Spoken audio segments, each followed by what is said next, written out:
Pratap classes दोस्तों, Pratap classes के YouTube channel पर आपका स्वागत है। तो हमारी ये सीरीज चल रही है RSSMB द्वारा अब तक 2022 तक जितने भी एग्ज़ाम हो चुके हैं तो लगातार मैं आपको ये वीडियो उपलब्ध करवा रहा हूँ और मात्र आपको 15 मिनट में राजस्थान जी के टॉप 50 क्वेश्चनों का मेरी शाम 8 बजे आपको डेली ये क्लास मिलती है। तो आज सीरीज नंबर मैं 4 नंबर लेकर आया हूँ। इससे पहले 3 मैंने आपको उपलब्ध करवा दिए।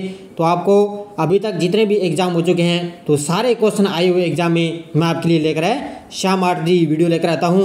तो जल्दी से वीडियो को लाइक शेयर कर देना और जो भी विद्यार्थी हमारे इस चैनल पर नहीं है तो चैनल को सब्सक्राइब कर लें और इसके पास लगे बेल आइकन का घंटा दबा लें ताकि हम जैसे वीडियो अपलोड करें उसका नोटिफिकेशन हम आप तक पहुँच जाएगा।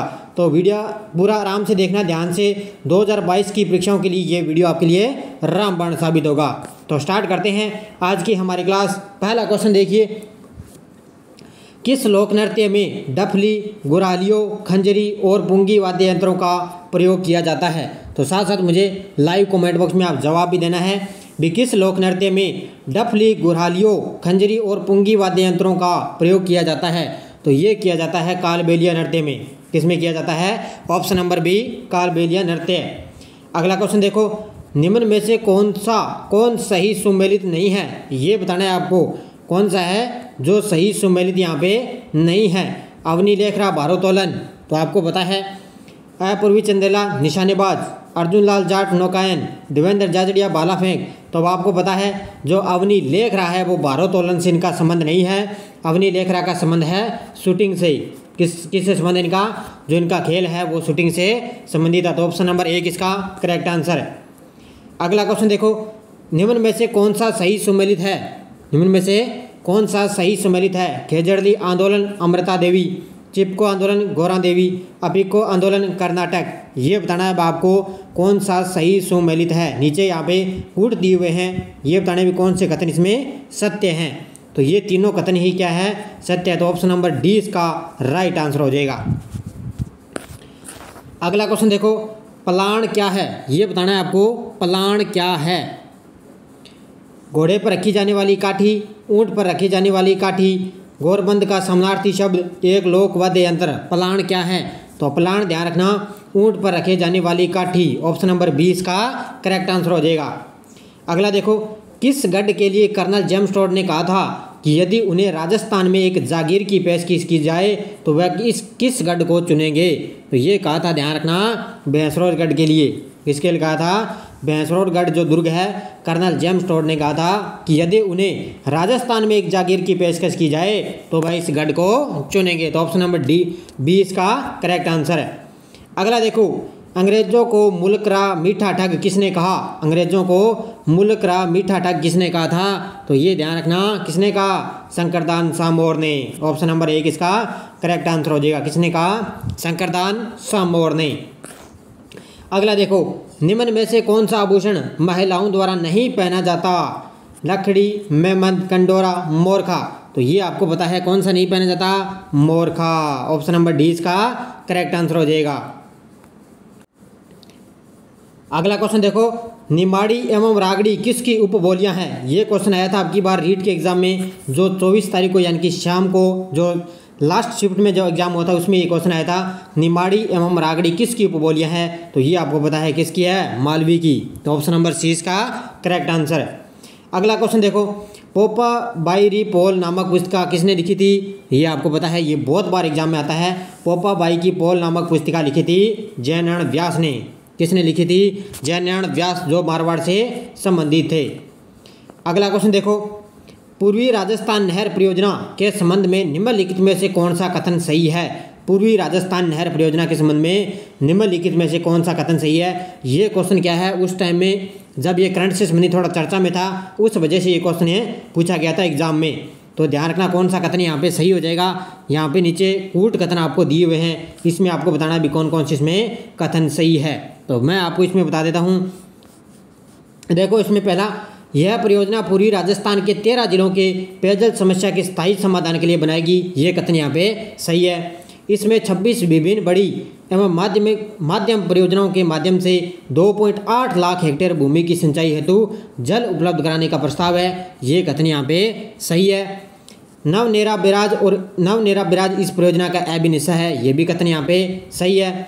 प्रधानमंत्री नरेंद्र मोदी ने हाल ही में इस परियोजना को राष्ट्रीय परियोजना घोषित किया। तो ये यहाँ पे कथन क्या है, असत्य हो जाएगा। तो ऑप्शन नंबर डी इसका करेक्ट आंसर, यानी कि ये इसने पूछा है कौन से कथन यहाँ पे सही है, तो 1, 2 और 3 कथन यहाँ पे सही आ जाएंगे। ऑप्शन नंबर 1 इसका करेक्ट आंसर हो जाएगा, यानी कि 1 और 2 और 3।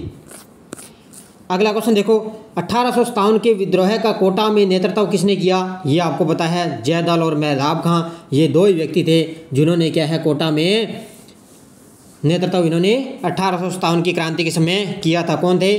जयदयाल और मेहराब खां। अगला देखो, निम्नलिखित में से कौन सा राष्ट्रीय भूवैज्ञानिक स्मारक स्थल सही सम्मिलित है? अब इसमें आपको ये बताना है भी कौन सा इनमें सही सम्मिलित है। तो ध्यान रखना, ये है कौन सा?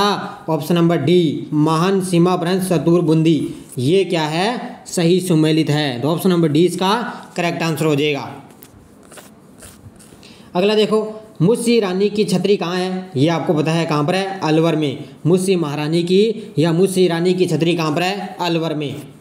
अगला देखो, किस रम्मत कलाकार ने महात्मा गांधी को स्वतंत्र बावनी पुस्तक भेंट की थी? किस रम्मत, कौन सा इसमें रम्मत कलाकार था जिसने महात्मा गांधी को स्वतंत्र बावनी पुस्तक भेंट की थी? तो वो था, ध्यान रखना, तेज कवि जैसलमेरी।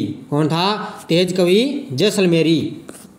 नेक्स्ट देखो, 13 ताली नृत्य में किस लोक देवता का यशोगान किया जाता है? 13 ताली नृत्य में, ये आपको पता है 13 ताली नृत्य किया जाता है रामदेव जी का प्रसिद्ध, ये है जो भक्त हैं वो करते हैं 13 ताली नृत्य। तो लोक देवता रामदेव जी का ये यशोगान किया जाता है। इंस्टीट्यूट ऑफ ट्रॉपिकल मेडिसिन एवं वायरोलॉजी कहाँ स्थापित किया जा रहा है? ये उस समय करंट का क्वेश्चन आया था। इंस्टीट्यूट ऑफ ट्रॉपिकल मेडिसिन एवं वायरोलॉजी कहाँ स्थापित किया जा रहा है? ये किया जा रहा है जयपुर में। कहाँ पर स्थापित किया जा रहा है? जयपुर जिले में। अगला देखो, कौन सा आभूषण अंग यहाँ पे सुमेलित नहीं है? ये बताना है आपको। मुंदरी अंगुली, टड्डा बाजू, नेवरी पैर, रमझोला कमर। तो कौन सा है जो इसमें सही सुमेलित नहीं है? तो ऑप्शन नंबर डी इसका करेक्ट आंसर हो जाएगा। जो रमझोला है वो कमर में नहीं होता है। तो option number D correct answer है। अगला देखो, बीकानेर, जैसलमेर और चूरू राजस्थान के किस कृषि जलवायु प्रदेश खंड में सम्मिलित है? बीकानेर, जैसलमेर और चूरू किस कृषि जलवायु प्रदेश में है? तो इसका राइट आंसर मुझे देंगे सारे विद्यार्थी।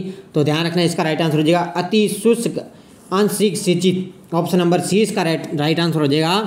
अति शुष्क है आंशिक सिंचित जो क्षेत्र है इसमें बीकानेर, जैसलमेर और चूरू राजस्थान की कृषि जलवायु प्रदेश में संबंधित हैं। अगला क्वेश्चन देखो, हाल में राजस्थान में यूरेनियम के बड़े भंडार पाए गए हैं। ये उस समय करंट का क्वेश्चन आया था क्योंकि ये जो क्षेत्र है वो बहुत ही चर्चा में रहा। तो राजस्थान में यूरेनियम के सबसे बड़े भंडार कहाँ पाए गए हैं? ये पाए गए हैं रोहिल सीकर में। कहाँ पर पाए गए हैं? ऑप्शन नंबर 1 इसका करेक्ट आंसर हो जाएगा। अगला देखो, केसरिया जी का मेला कहाँ बढ़ता है? केसरिया जी का मेला, तो केसरिया जी का मेला बढ़ता है दुलेव उदयपुर में। कहाँ पर बढ़ता है? दुलेव उदयपुर में। अगला देखो, राजस्थान में भूमि उपयोग 2018-19 के संदर्भ में कौन सा सम्मिलित नहीं है? ये बताना भी कौन सा इनमें सम्मिलित नहीं है। तो शुद्ध बोया गया क्षेत्र 51.85, वन क्षेत्र 8.05, चालू पड़त भूमि क्षेत्र 5.22, कृषि क्षेत्र 8.10। तो यहाँ पे इसका करेक्ट आंसर हो जाएगा ऑप्शन नंबर डी। ये क्या है? सम्मिलित नहीं है। ये ध्यान रखना, उस समय करंट के ये क्वेश्चन आए थे। अगला देखो, निम्नलिखित में से सम्मिलित यानी कि मंदिर स्थान नहीं है। कौन सा इसमें जो है मंदिर है वो स्थान इसमें सम्मिलित नहीं है? सिरे मंदिर जालोर, ये सही है। सुंदा माता मंदिर तिलवाड़ा बाड़मेर, सुंदा माता मंदिर भीनमाल जालोर, ये है सुंदर माता मंदिर। विभीषण का मंदिर कोटा, ये सही है। तो यहाँ पे ध्यान रखना, ऑप्शन नंबर 20 का करेक्ट आंसर हो जाएगा। ये सम्मिलित नहीं है। जो सुंदर माता मंदिर है वो तिलवाड़ा बाड़मेर में नहीं है। अगला देखो, मानगढ़ नरसंहार कब हुआ था? मानगढ़ नरसंहार कब हुआ? तो ये हुआ था, ध्यान रखना, 17 नवंबर 1913 को। कब हुआ था ये? 17 नवंबर 1913 को। अगला देखो, पुष्कर झील कितने घाटों से घिरी है? पुष्कर झील, ये क्वेश्चन आया था उस समय पटवारी के एग्जाम में। पुष्कर झील कितने घाटों से घिरी हुई है? तो ये घिरी हुई है, ध्यान रखना, 52। कितने? 52 घाटों से। अगला क्वेश्चन देखो, ग्रासिया जनजाति में गांव के मुखिया को क्या कहा जाता था? ये जो 2021 में अक्टूबर में जो पटवारी के एग्जाम हुए थे, जो 3-4 शिफ्ट में एग्जाम हुए थे, उनके ये क्वेश्चन आए हुए हैं। तो ग्रासिया जनजाति में गांव का जो मुखिया है उसको बोला जाता है क्या? पटेल। क्या बोला जाता है उसको? पटेल बोला जाता है। अगला देखो, राजस्थान में पेट्रोलियम उत्पादन क्षेत्र कितने जिलों में फैला हुआ है? पेट्रोलियम उत्पादन क्षेत्र 9, 12, 14 या 16। तो राजस्थान में जो पेट्रोलियम उत्पादन क्षेत्र है वो फैला हुआ है, ध्यान रखना, 14 जिलों में। कितने जिलों में? 14 जिलों में। अगला क्वेश्चन देखो, निम्न में से कौन सा जयपुर का प्रथम डेजर्ट पार्क है? कौन सा जयपुर का प्रथम डेजर्ट पार्क है? तो ये है किशनबाग। कौन सा है? किशनबाग है जो जयपुर का प्रथम है डेजर्ट पार्क है। अगला देखो, राजस्थान में छावनी मंडल की स्थापना कहाँ की गई? तो ये आपको पता ही है, छावनी मंडल कहाँ की गई? नसीराबाद अजमेर में। कहाँ पर की गई थी? राजस्थान में छावनी मंडल की स्थापना नसीराबाद अजमेर में की गई थी।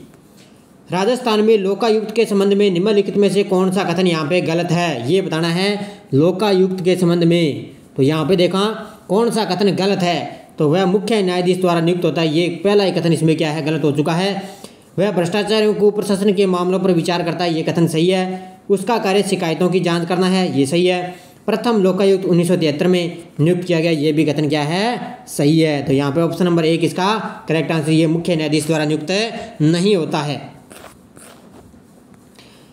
निम्न में से कौन से विधानसभा चुनाव में राजस्थान विधानसभा के सदस्यों की संख्या 184 से बढ़ाकर 200 कर दी गई? ये बहुत बार एग्जाम में क्वेश्चन आता है। अच्छी तरह से आपको पूरी अच्छी तरह से करंट अफेयर्स की क्लास में आपको अच्छी तरह से भी बताया है। तो ये आया है छठे विधानसभा चुनाव में। कौन सी? जो छठी विधानसभा चुनाव है उसमें सीटों 184 से बढ़ाकर 200 कर दी गई है। अगला क्वेश्चन देखो, गरीबी रेखा से नीचे जीवन यापन करने वालों का सर्वेक्षण करवाना किसका दायित्व है? तो गरीबी रेखा से जो नीचे जीवन यापन करवाने वालों का सर्वेक्षण दायित्व है वो किसका है? उपखंड अधिकारी का, यानी कि एसडीओ का। किसको है? उपखंड अधिकारी को बोलते हैं। एसडीओ का जो है सर्वेक्षण करवाना इनका दायित्व है। अगला देखो, राजस्थान लोकायुक्त और उप लोकायुक्त अधिनियम को राष्ट्रपति की स्वीकृति कब प्राप्त हुई? राजस्थान लोकायुक्त है और उप लोकायुक्त अधिनियम को राष्ट्रपति की स्वीकृति कब प्राप्त हुई? ये हुई थी 1973 में। कब हुई थी? 1973 में। अगला देखो, वन विभाग की प्रशासनिक रिपोर्ट 2020-21 के अनुसार वन क्षेत्र में सर्वोच्च 2 जिले कौन से हैं? तो अभी जो वन विभाग की प्रशासनिक रिपोर्ट है उनके अनुसार वन क्षेत्र में सर्वोच्च 2 जिले कौन से हैं? तो ये है, ध्यान रखना, उदयपुर और अलवर। कौन से हैं? उदयपुर और अलवर। अगला देखो, 2011 की जनगणना के अनुसार राजस्थान के कौन से जिलों में 100 से कम जनसंख्या घनत्व है? तो कौन से जिले हैं जिनका 100 से कम जनसंख्या घनत्व है? देखो कितना क्वेश्चन घुमा के पूछा गया है। ऐसे क्वेश्चन आप अच्छी तरह से पढ़ लिया करो। यह आएगा इसका जैसलमेर, बीकानेर और बाड़मेर। तो सबसे कम जैसलमेर, उसके बाद में बीकानेर, फिर है बाड़मेर। इन तीनों का क्या है? 100 से कम है जनसंख्या घनत्व है। अगला देखो, राजस्थान में सीताबाड़ी का मेला किस जिले में आयोजित होता है? सीताबाड़ी का मेला तो ये लगता है 12 में। किस जिले में लगता है? सीताबाड़ी का मेला 12 में। अगला देखो, राजस्थान के संत पीपा के गुरु कौन थे? राजस्थान के संत पीपा के गुरु कौन थे? रामानंद। कौन थे? ऑप्शन नंबर 20 का करेक्ट आंसर है। कौन थे? रामानंद। अगला देखो, ज्वाई बांध योजना से सिंचित जिले हैं। ज्वाई बांध आपको पता है पाली जिले में है। और ये योजना से सिंचित जिले कौन से हैं? तो ये हैं पाली और जालोर। कौन से हैं? पाली और जालोर। अगला देखो, मुख्यमंत्री अनुप्रति योजना किससे संबंधित है? मुख्यमंत्री अनुप्रति योजना तो ये ध्यान रखना। अब आपको पता है रीट के जो आगे जो रीट मेंस का एग्जाम होगा उसमें आपको पता है राजस्थान का करंट है योजना, फ्लैगशिप योजनाएं, अलग से आपको पुरस्कार योजनाएं, सब इसमें टोटल जोड़ दिया है। अच्छी तरह से पढ़ लेना। पेपर आपका क्वेश्चन आपका योजनाओं से संबंधित कोई भी है पूछा जरूर यहाँ से बनेंगे। तो मुख्यमंत्री अनुप्रति योजना संबंधित है किससे? प्रतियोगिता परीक्षाओं की तैयारी से। ऑप्शन नंबर डी इसका करेक्ट आंसर हो जाएगा। अगला देखो, निम्नलिखित में से कौन सा खनिज उत्पादन क्षेत्र सम्मिलित नहीं है? ये बताना भी इनमें से है जो खनिज उत्पादन क्षेत्र है उससे सम्मिलित नहीं है। लोहा Nathra ki Pal, manganese Kalakunta, gypsum Jamsar, garnet Saladipura. तो इसमें कौन सा सम्मिलित नहीं है? ऑप्शन नंबर डी जो गार्नेट है वो सलादीपुरा में नहीं होता। ऑप्शन नंबर डी इसका करेक्ट आंसर हो जाएगा, ये सम्मिलित नहीं है। अगला देखो, राजस्थान के किस जिले में एक युद्ध संग्रहालय की स्थापना अगस्त 2015 में की गई? अगस्त 2015 में की गई एक युद्ध संग्रहालय की, तो ये की गई थी जैसलमेर जिले में। कहाँ पर की गई थी? जैसलमेर में। अगला देखो, राजस्थान के स्वतंत्रता आंदोलन के दौरान गिरफ्तार एवं निर्वासित होने वाली राजस्थान की पहली महिला कौन थी? तो ये आपको पता है। तो राजस्थान के स्वतंत्रता आंदोलन के दौरान गिरफ्तार एवं निर्वासित होने वाली यानी कि निर्वासित होने वाली राजस्थान की पहली महिला कौन थी? ये थी, ध्यान रखना, श्रीमती अंजना देवी चौधरी। कौन थी? श्रीमती अंजना देवी चौधरी। अगला देखो, राजस्थानी तारा बांध की ओढ़नी का पहनावा किस में प्रचलित है? दलित महिलाएं, जाट महिलाएं, आदिवासी महिलाएं, गुज्जर महिलाएं। राजस्थानी तारा बांध की ओढ़नी तो ये प्रसिद्ध है कहाँ की? आदिवासी महिलाओं में। किस में प्रसिद्ध है ये? आदिवासी महिलाओं में। अगला देखो, निम्नलिखित में से कौन सा ग्रंथ और लेखक इसमें सम्मिलित नहीं है? तो एक तरफ है इनके ग्रंथ और एक तरफ दिए हुए हैं लेखक। तो एकलिंग महाकाव्य महाराणा कुंभा, प्रबंध चिंतामणि मेरु तुंगाचार्य, हमीर महाकाव्य ज्ञानचंद्र सूरी, प्रबंध कोश हरिसेन। तो ऑप्शन नंबर इसका डी इसका करेक्ट आंसर हो जाएगा। ध्यान रखना, जो प्रबंध कोश है वो हरिसेन का नहीं है। अगला देखो, निम्नलिखित में से कौन सा लोक नृत्य क्षेत्र सम्मिलित नहीं है? ये भी आपको फिर बताना है, सम्मिलित नहीं है लोक नृत्य। बम नृत्य भरतपुर का है, ढोल जालौर का है, गीदड़ शेखावाटी का है, गेर आपको पता है किसका है? तो यहाँ पे आपका राइट आंसर हो जाएगा डी, जो गेर है वो मेवात क्षेत्र का नहीं है। तो ऑप्शन नंबर डी इसका करेक्ट आंसर है। अब यहाँ पे नीचे आपको कूट कथन दिए हुए हैं, सम्मिलित करते हैं वाद्य यंत्र और जाति। यहाँ पे आपको सम्मिलित करना है। अब आपको पता है यहाँ पे आपको सम्मिलित करना है, तो एक नंबर का हो जाएगा सी, यानी कि सारंगी है लंगा। किसकी जाति का है? सारंगी है लंगा जाति का। और दूसरे का हो जाएगा डी, पुंगी है कालबेलिया का। किसका है? पुंगी जो वाद्य यंत्र है वो किस जाति का है? कालबेलिया का। उसके बाद में तीसरे का बी, कामयाचा है मांगनियार और रावण हत्ता है बोपो का। तो ध्यान रखना, इसका राइट आंसर हो जाएगा, नीचे कूट कथन दिए हुए हैं, ऑप्शन नंबर सी इसका करेक्ट आंसर हो जाएगा। ये आप मिलान कर सकते हो। अगला देखो, राजस्थान की मुकंदरा पहाड़ियाँ हिस्सा है। राजस्थान की मुकंदरा की जो पहाड़ियाँ हैं जो कोटा में पाई जाती है वो किसका हिस्सा है? तो वो है सतपुड़ा पहाड़ियों का। किसका है? ये है, सॉरी, किसका है? ऑप्शन नंबर बी, विंध्यन की पहाड़ियों का। ऑप्शन नंबर बी, विंध्यन की पहाड़ियों का। निम्नलिखित में से कौन सा लिप्त नहर लाभान्वित जिला सम्मिलित नहीं है? ये बताना है आपको। तो डॉक्टर करनी बीकानेर जोधपुर, गुरु जम्बेश्वर बीकानेर जोधपुर जैसलमेर, पोखरण जैसलमेर जोधपुर, वीर तेजाजी नागौर और जोधपुर। ये आपको बताना है कौन सा इनमें सम्मिलित नहीं है। तो ऑप्शन नंबर डी इसका राइट आंसर हो जाएगा। जो वीर तेजाजी है वो क्या है? नागौर जोधपुर से सम्मिलित है, नहीं है। तो डॉक्टर करनी बीकानेर जोधपुर, जम्बेश्वर बीकानेर जोधपुर जैसलमेर, पोखरण जैसलमेर जोधपुर, इसका राइट आंसर है ऑप्शन नंबर डी हो जाएगा। वन रिपोर्ट 2019 के अनुसार राजस्थान सर्वाधिक वन क्षेत्रफल वाले जिलों का सही घटता हुआ क्रम है। देखो कितना क्वेश्चन घुमा के हुए पूछा गया है। वन रिपोर्ट 2019 के अनुसार राजस्थान सर्वाधिक वन क्षेत्रफल वाले जिलों का सही घटता हुआ क्रम है। ऑप्शन नंबर इसका सी राइट आंसर हो जाएगा। उदयपुर, फिर अलवर, फिर प्रतापगढ़, फिर बारां। ये हो जाएगा इसका। सबसे ज़्यादा है उदयपुर सर्वाधिक वन क्षेत्रफल वाले, उसके बाद में अलवर, फिर है प्रतापगढ़, फिर है बारां। अगला देखो, राजस्थान के निम्नलिखित में से कौन से जिले भूकंपों में सबसे कम प्रभावित हैं? तो आपको पता ही है सबसे कम भूकंप कहाँ पर होते हैं? गंगानगर और हनुमानगढ़ में। कहाँ पर आते हैं? गंगानगर और हनुमानगढ़। आज का अंतिम क्वेश्चन देखो, राजस्थान का निम्नलिखित में से कौन सा कंजर्वेशन रिजर्व या संरक्षित क्षेत्र झुंझुनू जिले में अवस्थित नहीं है? झुंझुनू जिले में अवस्थित नहीं है। तो इसका राइट आंसर हो जाएगा घोंघेलाव। कौन सा नहीं है? घोंघेलाव। शाकंभरी है, बीड़ है, मनसा माता है, लेकिन घोंघेलाव है नहीं है। तो ऑप्शन नंबर है डी इसका करेक्ट आंसर हो जाएगा। ये टोटल 50% थे। जाते जाते वीडियो को लाइक शेयर कर देना। ये अब तक जितने भी एग्जाम हो चुके हैं ये सारे क्वेश्चन मैं आपको धीरे धीरे उपलब्ध करवा रहा हूँ। कोई ना क्वेश्चन आपको एग्जाम में आगे देखने को मिलेगा। यहाँ से क्वेश्चन आपके लिए जरूर उठेंगे, क्योंकि आरा संसद द्वारा अब तक जितने भी एग्जाम हो चुके हैं उसके लिए आपके क्वेश्चन उपलब्ध करवाऊंगा। अब ज़्यादा से ज़्यादा मान के चलो भी लगभग तीन चार एक वीडियो आपके लिए और बनेंगे। उसके बाद में मैं आपके लिए रीड के लिए स्पेशल आपको टॉपिक वाइज है जो है MCQ स्टार्ट कर दूंगा। तो धन्यवाद दोस्तों। जय हिंद, जय भारत।